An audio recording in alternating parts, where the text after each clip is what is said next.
Hello and welcome to this vlog. I've done so many takes. Today's topic is scarcity, both the self-imposed and the external involuntary, which is why I'm going to be talking about my life, as usual in this vlog, and the global news right now. Even though I'm really not the right person to be talking about news nor politics, so don't get your hopes up. Anyway, here goes. Right, so as you may know if you've already been following me or you know me, I'm living this crazy construct that I've built for myself based on everything that I'm interested in, everything I want to build for myself for the future, and all of the insane constraints that I have on myself right now due to my immigration legal situation, due to finances, due to previous decisions in life, and blah, blah, blah, blah. So, of course, me being super intense and ambitious and quirky, have decided to be carrying out anywhere between 2 and 4 professions with multiple employers as a freelancer. I don't know if employer is the right word in English. I guess clients of different kinds. And commuting between 4 cities every week. So yeah, as you can imagine, it's all perfectly planned and I have to stick to everything because otherwise could just all fall apart very quickly. This means I also have to do a lot of very careful management of energy as well as time and basically every resource, budgeting, emotional energy and relationships of every kind. Yeah, and I was asked recently, don't you just sometimes wish you had more time for one thing or that you could take more time? And I really thought about it and I realized, no. With 5% of the things that I'm doing, I sometimes think, oh man, I wish I had a little bit longer now. But because I've had the huge privilege of being able to decide how I'm going to be living my life, and this is what's come out, I'm completely in agreement. And so it's exactly, I'm living out my best version of what's possible right now. Of course, it's not my dream life. It's not forever.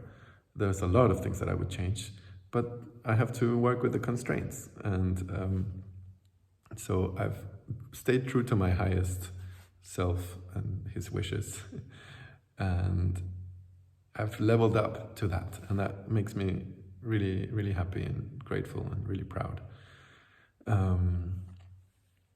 Yeah, so going back to the topic, the scarcity of having such little time, for each thing, and also such little time to fit anything else in, having such little energy sometimes because, work gets stressful, something unexpected comes up, some interaction is particularly draining, I didn't sleep well or enough, or I slept at a different time, whatever it is. And every other resource, like, money, things, memberships, whatever, it can be a resource. Food, that's kind of part of money, I guess. The scarcity that so often emerges in each of these categories has just forced me to be very centered and very ruthless, very forward-thinking, very solutions-oriented. Because when you have no time and something comes up, you first have to decide, do I have to fit this in? Or can I decide to say no? And then if you have to fit it in, you're like, okay, does it have to be right now? Do I have to do it myself? You just instantly are like, okay, let's get this out of the way somehow.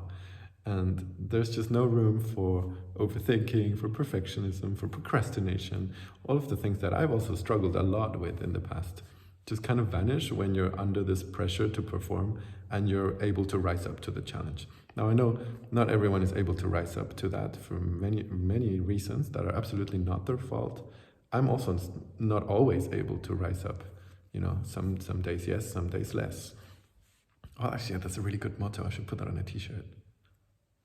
Anyway, yeah, but scarcity can have this really positive effect of just forcing you to grow and to work a lot smarter rather than harder. Right.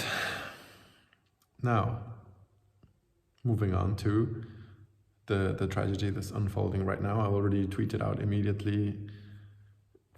My heart goes out to everyone suffering in the Ukraine or with relatives in the Ukraine.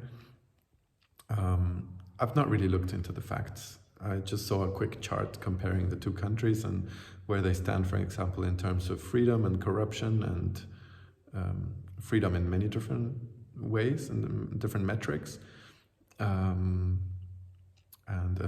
equality and being progressive and things like that. And yeah, the Ukraine's not perfect. I don't know that much about them, sadly. I'm so misinformed about so many things in the world that really frustrate me. But I, unfortunately, don't have right now the resources to educate myself any better. So the best judgment I can make is based on my own contact points, be that people or things that I do follow or things that are important to me that I kind of just can cut the corners and get the facts that I care about to form my own opinion, even if it's not entirely fully informed or objective. And so what I mean to say is whoever is right in this conflict, to me, is entirely irrelevant, because what it comes down to is war sucks, and we've been really lucky to live in one of the longest, most largely peaceful eras of human history ever. Yeah, I mean, I guess it depends a lot on how you define peaceful. Of course, we've had constant conflict here and there, but as a whole, you know, we've been really lucky. And so I think it's really important to all of us right now to keep it that way, at least on a global scale. And so one of the best things we can hope for right now is that this conflict will be contained and that we can also mitigate the damage and we can support the people suffering and that we can reduce the suffering and the number of casualties, number of deaths, the amount of destruction that is going to happen if war has to happen, apparently, which we didn't think it had to anymore. Yeah, so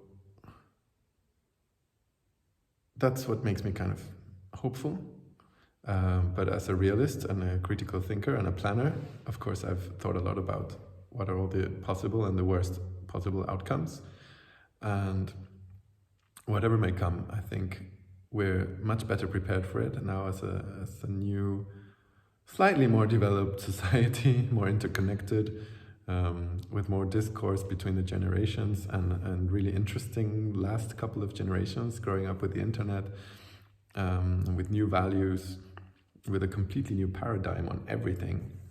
And I'm actually really excited in that sense to see how we will all respond to this from the outside and from our various places of abundance or lack thereof. You know, how we're all working together to do whatever we can to contribute to what we think is the right thing. So for example, here locally, you see even those of us in a very, not in a great position, just trying to contribute time or a bed or transportation for anyone in need. And people collecting stuff and sending it over, people donating to those who are buying to collect to send over. It's amazing, and this just really inspires me, because even in the face of death and absolute darkness, people have instantly activated and come together and are working really hard to reduce the damage. So I don't know which way it will go. There are signs to point in every direction, and I guess we'll see. But remember, if it does come to absolute scarcity, you can individually turn this into a good thing. I'm reading an amazing book about happiness from Mo Gaudat, where he mentions also the film La vita è bella, Life is Beautiful, which is this wonderful cinematic piece of art I remember just watching bits and bobs of when I was a kid, but I wasn't allowed to watch the whole thing. Maybe I should go back and do that. And I think it's Roberto Bellini or so, this really famous Italian actor, plays the role of a father who is in a concentration camp with his son. And he basically realizes, okay, this is my reality. It is what it is. And what I can do for my son is to try and make it better for him. So he turns it around for his son and presents the whole thing that they're going through, this you know how awful it was. He presents it to him as a game, and that if they follow all the rules that they can earn points, and then I don't know what he makes up. And so he tries to turn this into a fantasy and keep the optimism going, and that's just such a beautiful concept and gift of humans that I hope that